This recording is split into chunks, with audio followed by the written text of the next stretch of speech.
So dear colleagues, welcome everybody online and in presence. Okay, recording is in progress. So the first thing to say is that if you don't want to be on the recorded video, please switch your camera off. And of course, in the room, we have already got the no camera zone. So welcome everybody again. This is our first hybrid seminar in this AcaStemy project. It's titled Health and Medicine. That's our module to be developed, the same title, with the same title in this project. And therefore, we are very glad to welcome the representatives of two pharmaceutical companies and also, of course, all the colleagues who are interested, including practicing STEM teachers. So the first welcome speech is by István Szalai, the director of the Institute of Chemistry at the ELTE University. István, the floor is yours. Okay, thank you, and it's really a pleasure for me to open this meeting and welcome you, guests and colleagues here. As Luca told you, I'm the director of the Institute of Chemistry at the Eötvös Loránd University. At least in the room, I see most of you know very well this university, but I have to say some words about our university. Sorry for those who know very well, but not all of you. So, in simple, we say that the Eötvös Loránd University is the oldest, and the largest university in Hungary. But these are just words. What does it mean? Oldest means for us, I think, that we have a long-lasting tradition in education of science, humanities, laws, and other fields as well, and also in research. And this tradition, so we have now the task is, for us is to serve this tradition. So we have to continue this and to do it as perfectly as possible. And what does it mean, largest? The largest means that if you count the numbers, number of students, number of academic professors, I don't know, the largest number belongs to the Eötvös University, at least in Hungary. But most importantly, a large majority of the Hungarian high school students choose our university. So they trust us. That's very important. So we have to serve the students because they trust us, so we have to give the best education what we can. I think this is why we are here. Concerning the science faculty and the Institute of Chemistry, we believe in research-based education. So we try to push, I would say, or force maybe even our students to start to contribute to research from the beginning, so even from the first semester, which is difficult, but I think this is the best way what we can do nowadays. So we teach, of course, or we educate the next generation of researchers. That's one of our primary goals. But there's a second one, and I would say it's equally important or even more important. We teach the next generation of the high school teachers in chemistry, in physics, mathematics, whatever. And I would say it's equally important or even more important because if we want to have some students to study, to learn research, chemistry, then the most important thing is the first meeting of these students with science, with chemistry. And the first person, typically, who really meet the students at the high school is teachers. So if we educate well the teachers, then we will have students who are willing to study at least chemistry or science. And then we might have a chance really to to serve the next generation of the researchers as well. So everything starts with the teachers. So this is why the education of the high school teachers is very important for us. 2 years ago, or maybe almost 3 now, we can say, yes, we just renewed our program for the chemistry teachers. And the main goal, or the main idea is that to separate from the chemistry students who wants to be researchers, because for each subject, organic chemistry, analytical chemistry, physical chemistry, we believe that we have to teach this subject differently from those who will be the teachers in high schools and for those who will do some research and maybe work in the industry. So we try to do this, and we try to monitor continuously the progress of this new program, and it seems that it works well, at least until now. What we need, of course, we need a little bit more students.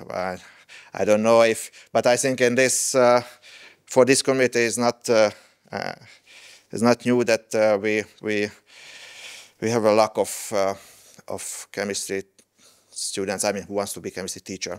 So but also if we want more, I think we have to focus on, and we have to discuss the possibilities, not only but importantly with the member of the representative of the industry, but also the teachers who are in the high schools right now.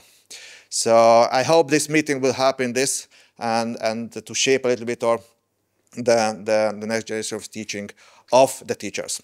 So I'm really happy to be here, and I hope that this meeting will contribute to this. Thank you. And thank you, István.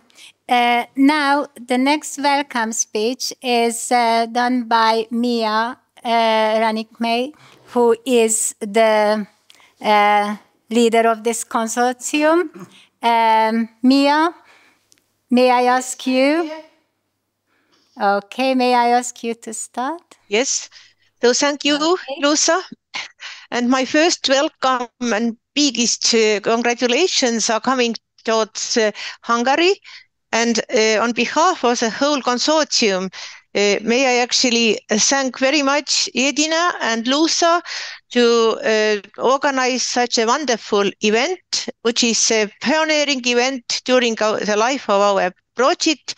We have actually planned more similar hybrid meetings, but this is the very, very, very first one.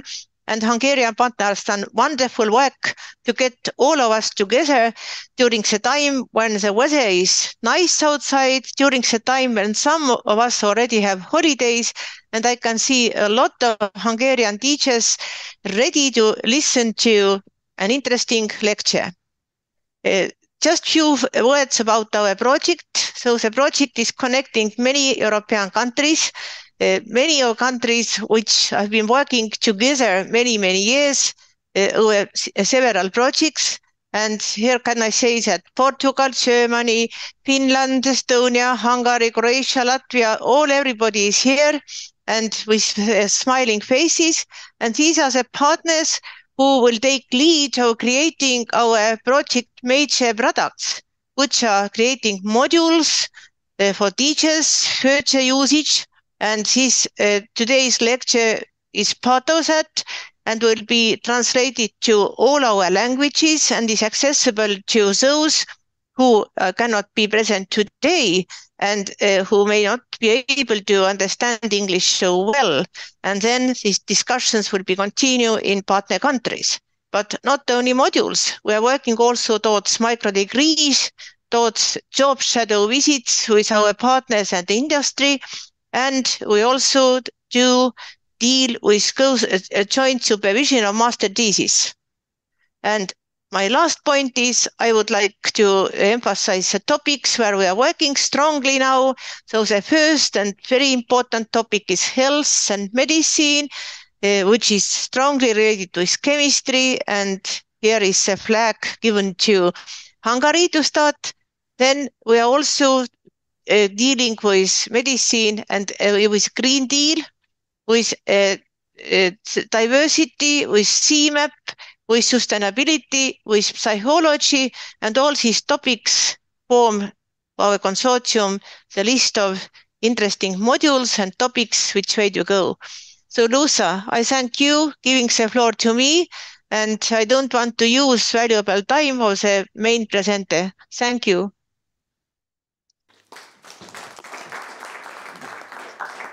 Thank you very much, Mia.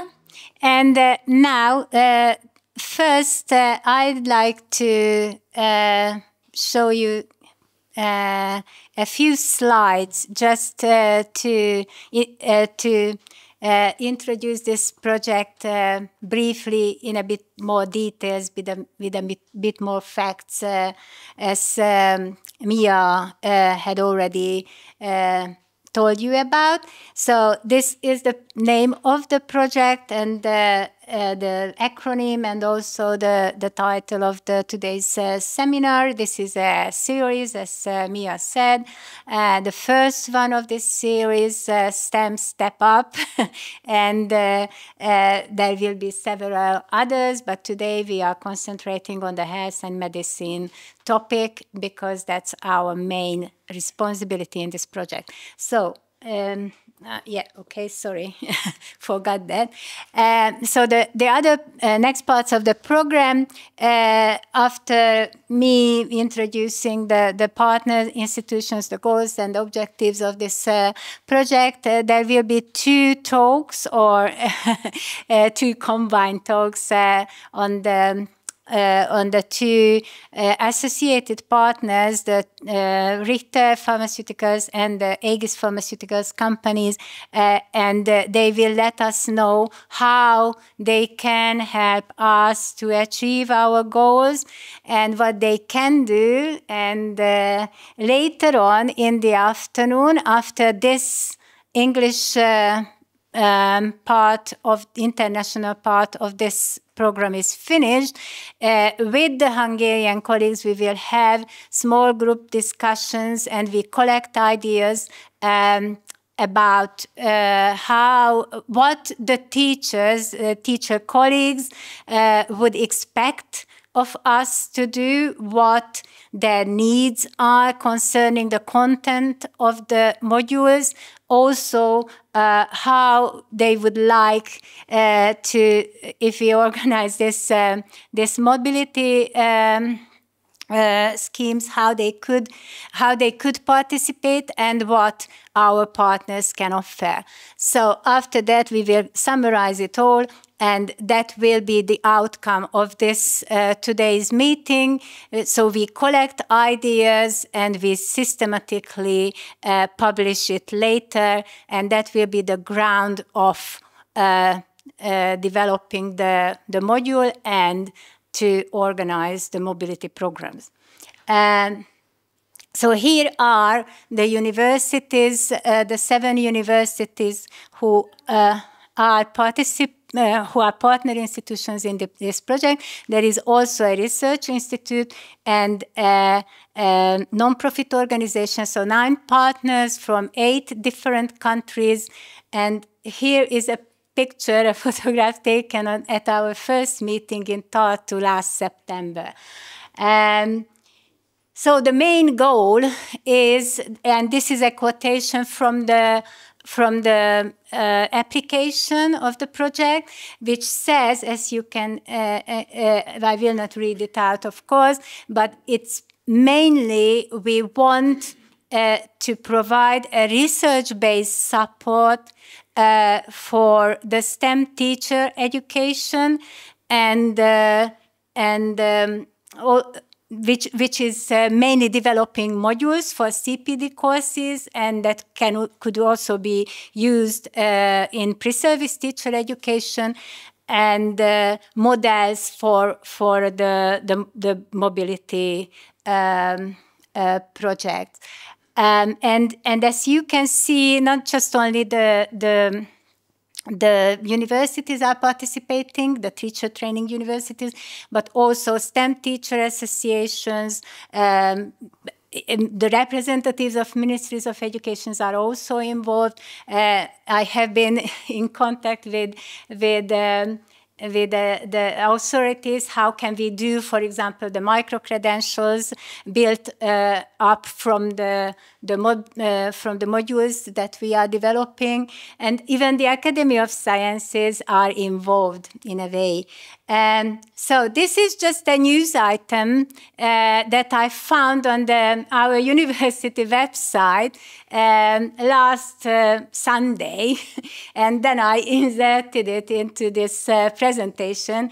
And of course, it's in Hungarian, but I translated the title, which is enough for us for the moment, an alarming picture of the health behavior of Hungarian adolescents. So there you are. They need our help. They need your help to work out how to explain to the students what they should do and what they shouldn't do in a way that is supported by science, that is supported by the research, not just these sort of pseudoscientific sort of advertisements that they can read everywhere nowadays. We have to fight against that. So concrete objectives, as Mia has already told you, distance and blended learning modules for CPD courses mainly, continuous professional development courses mainly, 6 of those modules, and also the mobility model that we try, and it works. So we have to work out how to do it, and then we have to try it. The modules, and I just show you quickly these 6, the topics of these 6 modules, and I highlighted the health and medicine, the very first one in yellow, because that's our responsibility, as I already mentioned. So we have to develop the teaching materials, the structure, how it can be done, pilot it with teachers, real living teachers, and after that we have to summarize our experiences and finalize the whole thing, and then we have to make sure that there are micro-credentials as well that we can issue, the universities can issue after finishing these courses.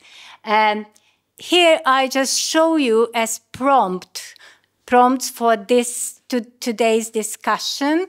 The health and medicine part of our questionnaire that we put together in this project, and many of our teacher colleagues have already filled it in. 84 Hungarian STEM teachers and pre-service teacher students have already filled this in, and many others will fill it in other countries. And we asked our colleagues about their needs, how do they feel with this self-evaluation answers. They could let us know what they think, how much they know about these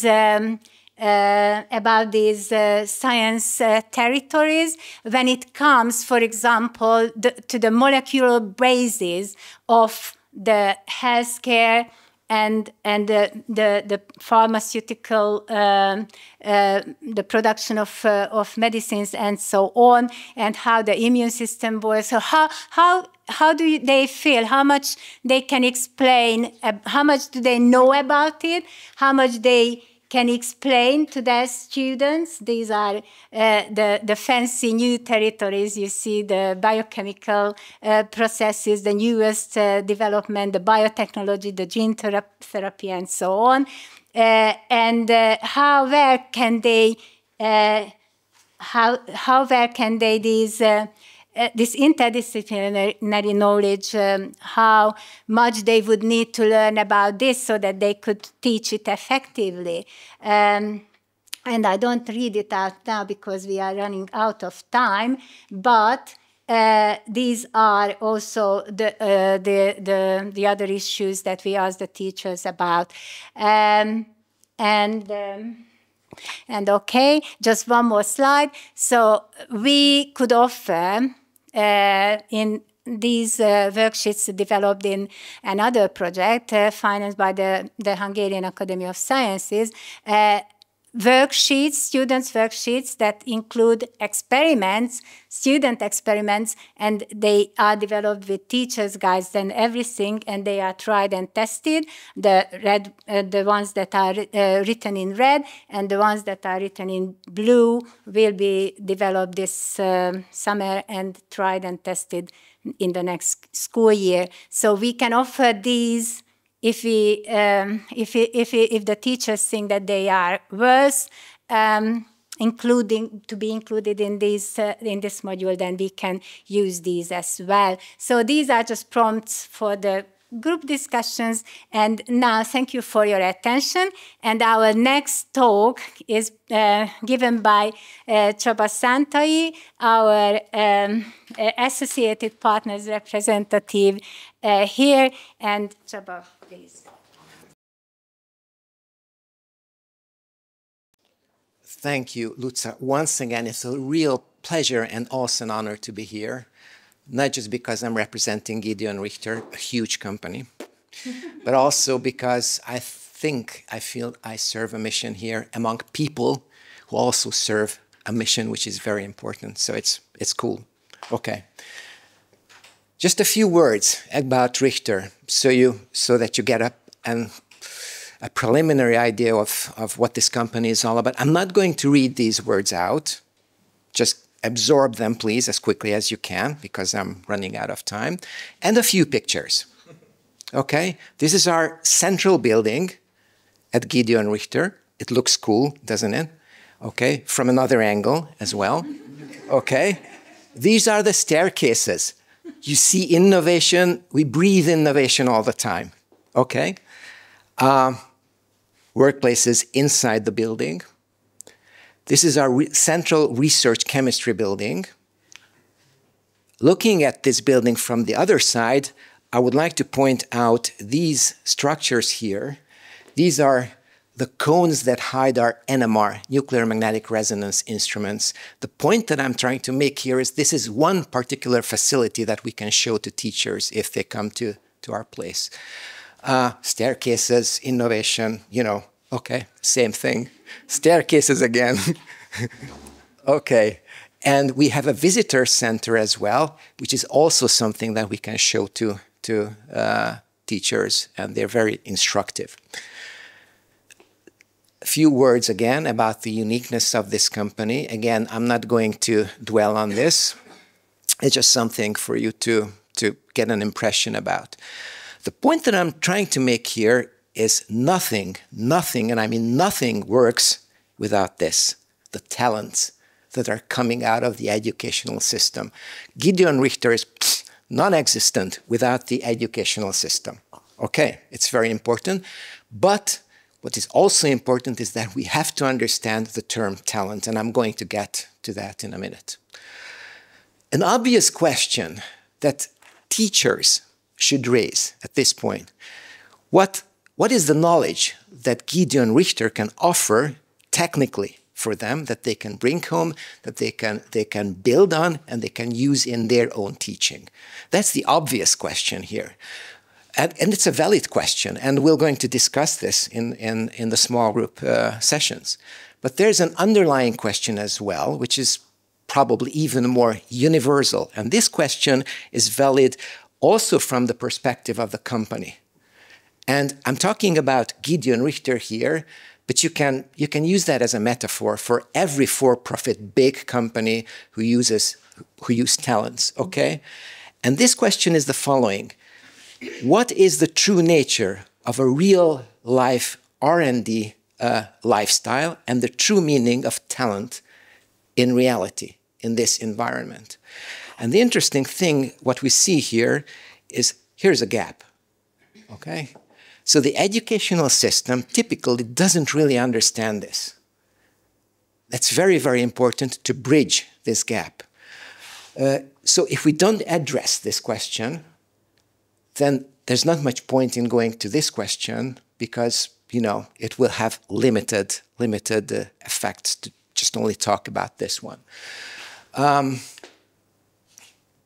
Yeah, I love this. There's this English saying, people are like tea bags. You never know how strong they are until you put them in hot water, right? The pharma industry is hot water. So believe me, talent is tested there. Hard stuff, okay? Very, very important. It is in this spirit that I'm going to give you this rather short presentation with the initial idea to let you know that we are trying to support educational institutions, students, teachers, as well as all sorts of educational activities. So these are the main 4 areas. And I'm going to focus now on this question primarily, but not forgetting the second question as well. I can come up with a subtitle. We are nurturing talents.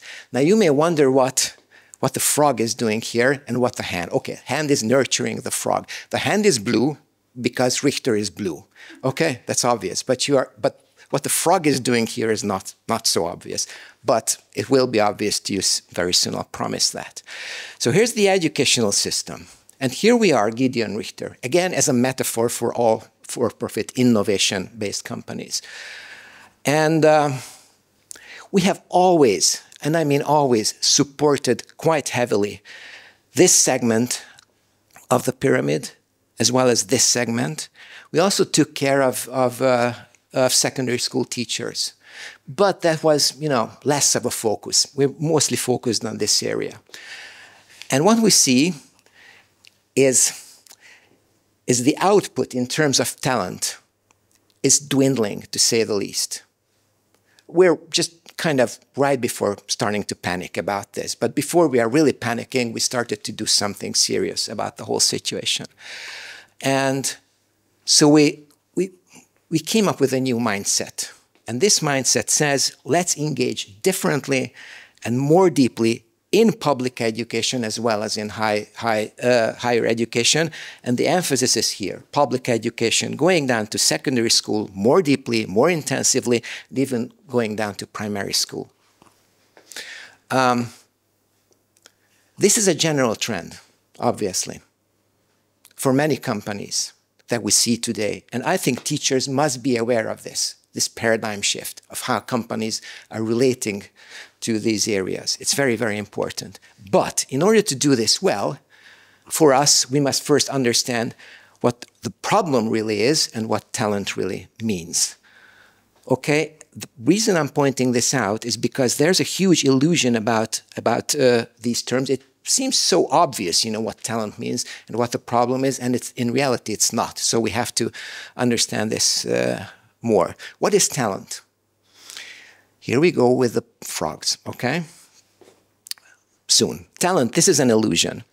He's born to be a researcher. That guy is not born to be okay, fair enough.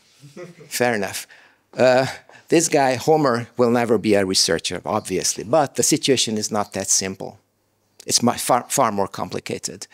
So here we go. Primary school, secondary school, university, PhD, okay? And real life. What is talent? In this region of the pyramid, we assess talent in terms of your mathematical skills, physical skills, I mean physics skills, blah, blah. You know what I'm talking about, these sorts of things. And there's this illusion, you know, that talent is this, and I mean talent with capital letters, red capital letters. In reality, this is only talent with small letters. And here we go to real life. This is it, where the environment becomes totally different from what these little tadpoles experienced here under the water. And I would just give you a few ideas about this, what is happening in the pharma industry. I'm not going to go deeply into this, but it's tough. It's very much different from this situation. The fact is, talent in reality is this. Capital letter talent is this situation. And the illusion that we have, okay, so the point that I want to make here is school measures talent really mostly in terms of competition results and all these things, while the real-life workplace measures talent in the frog situation across a very broad range of skills that the frog should exhibit. Let me give you an example. Cariprazine, which is a very famous drug in Hungary for Gideon Richter. This is the molecule. It's a blockbuster. It's fantastic, I can tell you. I never took one, but it really it's good. Okay, so it brings us a lot of money, and here's a picture. Here's a couple of data. Okay, just to impress you. It's really big stuff. This thing has been going on since 1999. It's a huge time scale, and this is just a snapshot of the people who worked on this at one particular time. Several hundred people working on this situation at one single particular time. This is the success story. Okay, this is what the outside world sees. What the outside world doesn't see is all the intellectual and emotional effort that went into this. I know, I can tell you because I was deeply involved in the whole situation, and I tell you that in many, many cases we thought, okay, we're just going to give it up. It's impossible to go along with this. And it's hugely emotional to be able to believe in the cause and just go forward even if it doesn't seem to make sense. In reality, we have failed and running projects in original small molecule research. It's incredible. It's very, very difficult, not just intellectually, emotionally. And if you ask this question, who is capable of discovering and making cariprazine? This question is not the same question as who wins the math competition. It's a totally different question with a totally different answer. So how we view talent is this holistic picture. We have the cognitive skills and these attitude or emotional skills. This whole profile is what makes someone talented. And you know, some of these are quite obvious, but there are several ones that are not so obvious, and I'm again reiterating that many, many teachers don't see this because it comes from real life experience. And again, I'm not going to go into this, but this is one particular area where I think we could give a lot of information to teachers of how this works. And again, something I'm not going to dwell on here, but just a few statements about how talent really works with capital letters in real life. Okay, point to be made. This quality, tadpole quality, shining tadpole quality, is not the same as this quality. There can be a correlation, obviously, and we cheer for that correlation to exist. Right, but in many cases, this does not turn out to be this one, but instead we come from here to here. And also, in many cases, we have these not so shining tadpoles who turn out to be absolutely brilliant, brilliant, brilliant frogs. Let's not forget that. So what we mean by talent nurturing is helping these shining tadpoles to become truly shining frogs in this complex manner, and also helping these guys, the late bloomers, because we don't want to lose them. They can be incredibly good. So what is the problem? The problem has several components. One is the underfinanced system, which leads to a lot of other problems as well. The illusion here is that this is the problem. In reality, in spite of this problem, we do see a lot of absolutely great tadpoles coming out of the system. Brilliant, brilliant little chaps and kids. Fantastic. We can see that. Illusion number two, the key to solving the problem is let's rain a lot of money onto the system, and then it eliminates all our problems. Reality number two, the problem has other very serious components. which are less evident, less understood, and which still exist under heavy subsidy as well. One thing is this: teacher plus student ignorance about this difference. Okay? Institution, this is a VIP, an elite school that I'm trying to represent here. They're not really interested in raising golden frogs. They're interested in shining tadpoles because they are winning the competitions, even if that means that their psychological profile just goes down the drain during the process. They are unaware of this possibility, and they're not really interested in developing these talents. When they come to the job, what we see is that they shine. This is the shining part of the frog. They come with a lot of credentials, good competitions, everything. And the fact that they are psychologically not so okay, let's say, comes to light only much later. And they can, kill a team. I've seen this many, many times. Second, the need for wizardly teachers. Teachers are everything. The inspirations that they can provide is everything.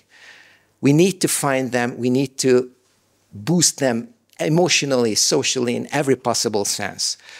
And fourthly, the educational system doesn't understand what is going on in pharma research and development. Okay?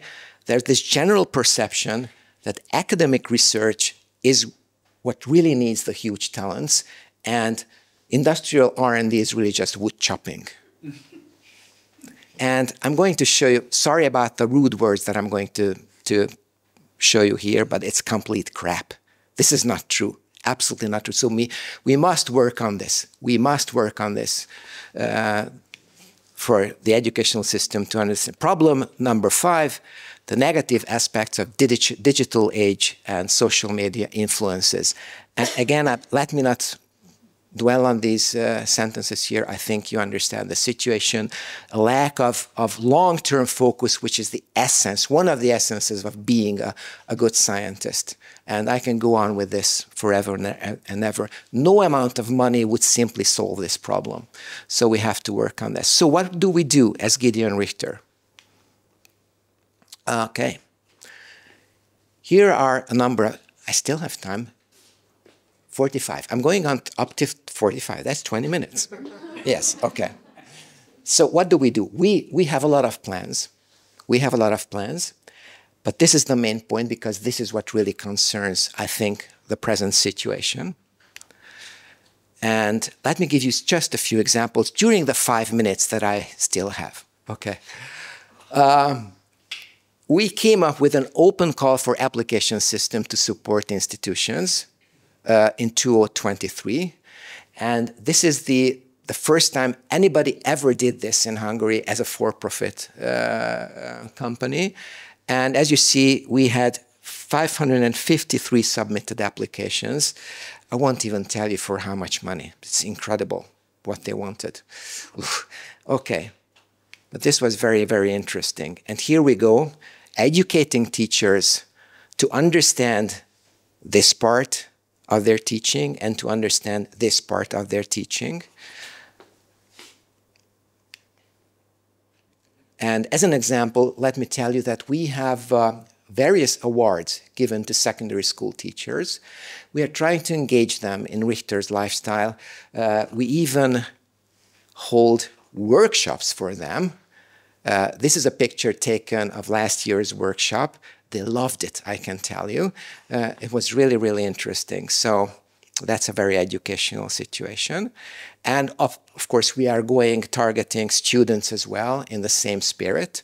So these are, again, just a few pictures of how we bring them into Gideon Richter and try to make them understand these concepts. And the effect is incredible, I can tell you. I mean it. They are just stunned, okay, by the realization. And even teachers and students say, oh, come on, we never ever thought about this.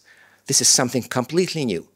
And, you know, when you see the light coming up in teachers' eyes that, okay, now we have tons of feedbacks when teachers say, okay, now I understand why I'm teaching. students are saying, now I understood why I'm learning. So that's really, because they see what is going on, 10 years ahead if they keep learning and keep teaching. And not just the next test or something like that. We have a very interesting project which is called this. I cannot really relate to you this in English. It's a story writing competition. Kids should write stories containing natural sciences elements. This is a fantastic success, and we even publish there the best novels or stories or fairy stories that they write. They are fantastic. There are incredible talents out there, I can tell you. Small talents that we want to make big talents. And we even published a scientific background to this about in the way that, methodologically, educational methodologically, how this can affect students' attitude towards themselves and towards natural sciences.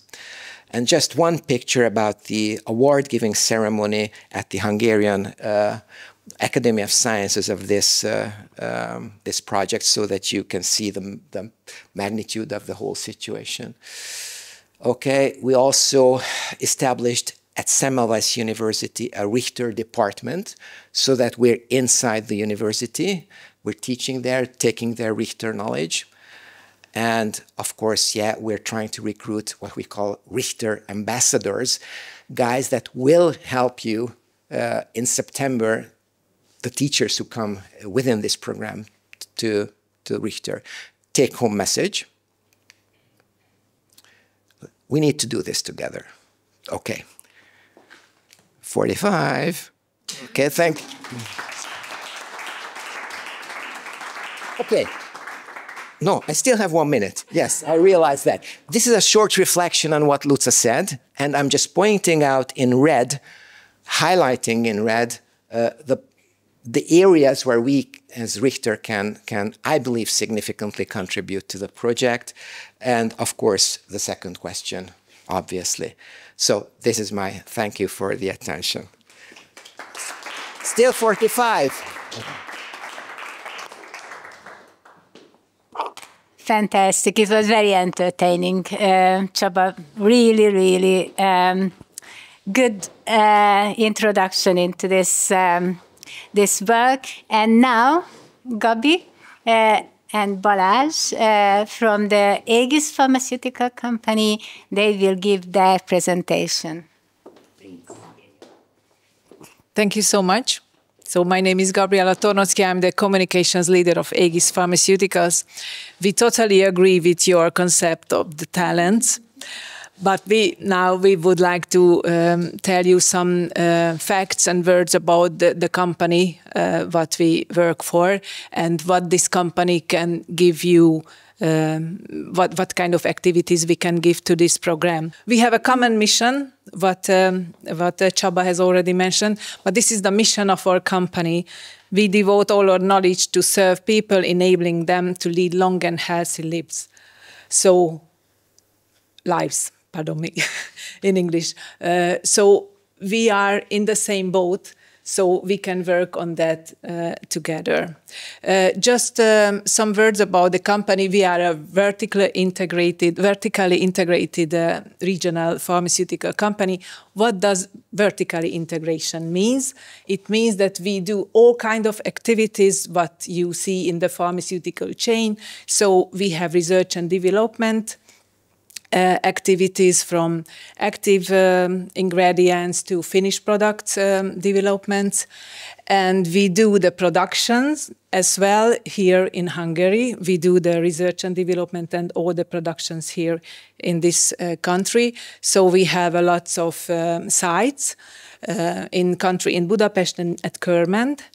You might know, and we do the sales activities in lots of countries all over the world. We have a long tradition as well as Richter does. We started our activities in 1913, so 111 years ago. And the first research laboratory was built at Aegis in 1932. So research and development has even a 90-year-old history at Aegis. And then you can see we changed the name, but we didn't change the activities, or we extended the activities what our company did and does, and we made lots of investment during the last 10 or 14 years regarding research and development sites and manufacturing sites in Hungary. Some numbers about our company. We have 4,500 colleagues, not only in Hungary, but in our affiliates in foreign countries. And what shall I highlight? That we have 177 product lines, and we focus on mainly cardiovascular and central nervous system diseases. What is our focus in this specific program? That as a vertically integrated company, we employ a wide range of STEM-based professionals, so we still need those talents what Csaba has mentioned. And we focus on cardiovascular and central nervous system, and we can contribute to the development of these teaching materials within this program. What kind of activities we have done so far because of the educational system? We see this kind of gap that we have to fulfill as an industrial company. We support universities and other initiatives financially and with our workforce as well to create educational toolkit for chemistry teaching and make these chemistry-based professions even more popular. We offer various programs. We have a kind of visitor center. This is the Aegis Science and Technology Center, where we invite groups of pupils and university students. It's not me, I think, somebody. And we also support some chemistry-related competitions. And now we just initiated a new program where we support a mentor program for chemistry teachers. We have just started. We have very good feedbacks on that, so we would like to continue. And we are committed to this current cooperation with your university. Some pictures about the visitor center. You can see that we have lots of new and sexy elements of the programs. So first we started with university groups, then we went to secondary school groups, and now we are even focused on the primary school students from the age of 12 and up to showcase them the nice things what pharmaceutical industry can show them. We can offer visits to this center for this program for those who will participate in this program. And we can offer a kind of job shadowing, a light job shadowing program where our colleagues can tell about their work, how they work as a doctor or as a pharmacist or a biologist at a pharmaceutical company, what kind of skills they need for that work. And we have some initiatives on green chemistry, what we can showcase or demonstrate as well. And I would like to invite Balázs Folk, who is my colleague and then leads the drug substance development. Thank you, Gabi. So at a pharmaceutical company, there are basically two main branches of activity: drug substance development and production, and drug product development and production. So drug substance means a chemical substance, drug product is a tablet or a capsule. Since drug substance is closer to chemistry, and then chemistry is the main topic now, and since I'm responsible for drug substance development, my couple of slides will focus on drug substance development and manufacturing. The main tasks of drug substance development is to develop a manufacturing process starting from lab scale up to plant volume for the whole chemical synthetic route. And this process should be robust, safe, as cheap as possible, so competitive in price, even in the Far Eastern, with the Far Eastern competitors, green as much as possible. And this has to result at the end in a high purity drug substance that meets the international standards. And the whole process as an end product of the development should be appropriate for use in the routine production for decades in certain cases, and it should be in line with the pharmaceutical good manufacturing practice, is abbreviated as GMP principles. Along with the technological development I have mentioned, there is a very important other task, is the analytical development. So it has to go hand in hand with the technological development. So the final aim is to develop analytical methods for the whole process in order to monitor the reaction steps, in order to analyze the batches produced, and to demonstrate the consistently high quality of the drug substance. And this developed method should be used in certain cases for decades for the analysis of routine production batches, because at the end of the day, no produced batch goes to the market without being analyzed, even if this product has been produced or manufactured for decades, and the expectation is that the quality of the today's production is just as good as it was yesterday and as it was 2 years ago. It's a faith that it's the case, but it should be proven by analytical methods, by measurements. So that you can have a view about the drug substance development and its stages, I have summarized this, the whole situation on this slide. So the story begins at a laboratory where we work with a quantity of substance ranging from milligrams to up to roughly 100 grams. Then it goes further to kilolab, where the batch size is about 1 or 2 kilograms as a maximum. You can see that in these first 2 stages we use glass reactors, while in the pilot plant, where the batch size is roughly ranging from 5 to 50 kilograms, already metal reactors are used. And after the pilot plant, the last scale-up step is the scale-up to large-scale manufacturing plant, where the batch size can be a ton or even more. At Aegis, the lab, a kilo lab, and the pilot plant belong to the R&D, while the large-scale manufacturing plant belongs to the production directorate. Here I have listed the characteristic jobs in the field I have mentioned, and it relates or reflects to the job shadowing program Gabi has mentioned, so that you have an overview what kind of educational background we need in the various jobs.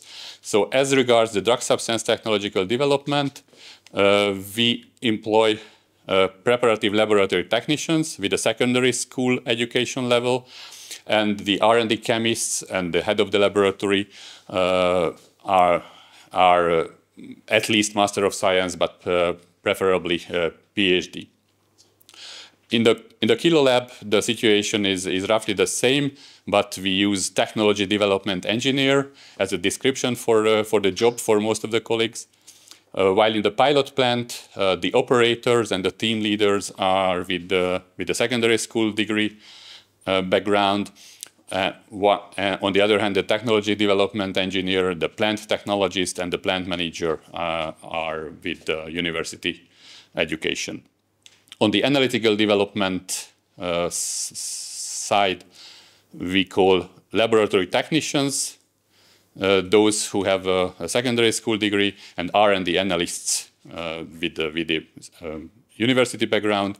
And the drug substance production, the jobs are roughly the same as in the pilot plant. So these are the main jobs, and as Gabi mentioned, we are ready to ask our colleagues to talk about their jobs, their everyday tasks, problems, problem-solving skills, and aims. The infrastructure they use. So if it might be interesting for the teachers, then they are welcome for this program. I have talked about drug substance, but drug substance is only a part of our final product, which is the finished dosage form, so a tablet or a capsule, or there are other finished dosage forms also available, but these are the main ones for ACIS. And our pride is that with our finished dosage forms, we have won the Hungarian Innovation Prize 10 times, 8 times the Innovation Prize and 2 times the Innovation Grant Prize. And the last occasion is a very recent one. It happened in March this year, that with 2 combination products, with the rosuvastatin ezetimibe fixed dose combination and the atorvastatin ezetimibe fixed dose combination. Both of them are for the treatment of high cholesterol levels. So with these 2 products, we have won the Innovation Grant Prize. It was awarded in the Hungarian Parliament to the CEO of ACIS. So I think that this Innovation Prize and the fact that we have won it 10 times demonstrates that the R&D and the routine production and all the corresponding fields that are also necessary, of course, for marketing these products work at a high scientific level at ACIS. So we will be happy to give a deeper insight into for the teacher colleagues if we find an occasion for that. So thank you for your attention. That was the presentation of ACIS, and we are of course open during the discussion to highlight with what ideas and what kind of help we can offer. Thank you.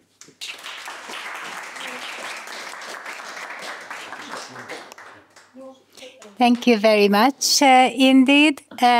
This was also a very informative, good talk. And I can tell you that these 2 big pharmaceutical companies are for-profit companies, as they emphasized it.